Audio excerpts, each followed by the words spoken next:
It's towards the end of May and I'm looking at some winter wheat today. This particular crop had its flag leaf fungicide applied just over 10 days ago, and it's remarkable to see ears emerging on the crop already.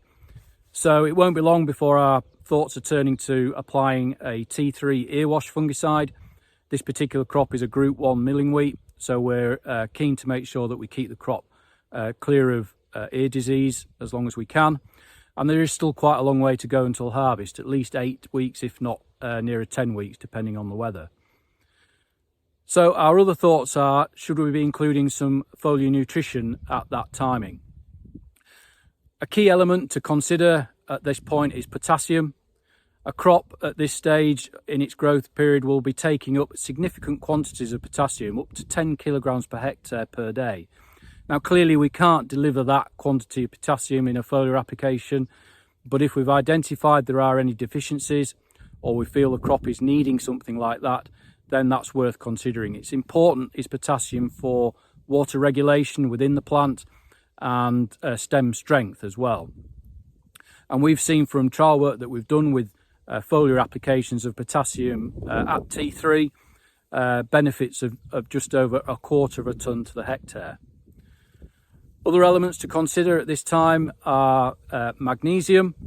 I've spoken before about the importance of magnesium. It's a key component of chlorophyll and therefore the photosynthetic capacity of the crop.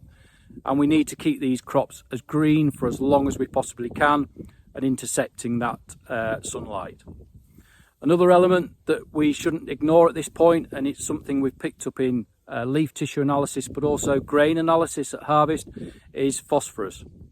We've seen that those higher yielding crops come harvest have always got a higher concentration of phosphorus in the leaves than the lower yielding crops. And we're also picking up a trend of where the lower the phosphorus within the grain, the lower the protein.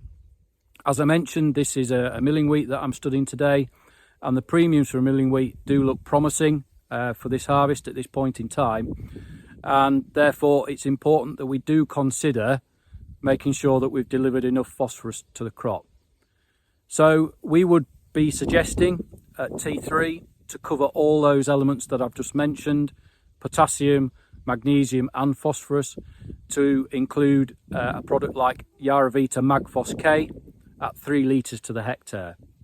It's a readily tank mixable product and will mix with those earwash fungicides that you're considering putting on the crop. But again, as I always say, if you want to please do use the tank mix service. Head to the tank mix website to check out any mixes that you may be considering, or put in a request for a tank mix that you may not be able to find on the system. So that would be our recommendation at T3 in winter wheats, is to include 3 litres to the hectare of Mag-Phos K.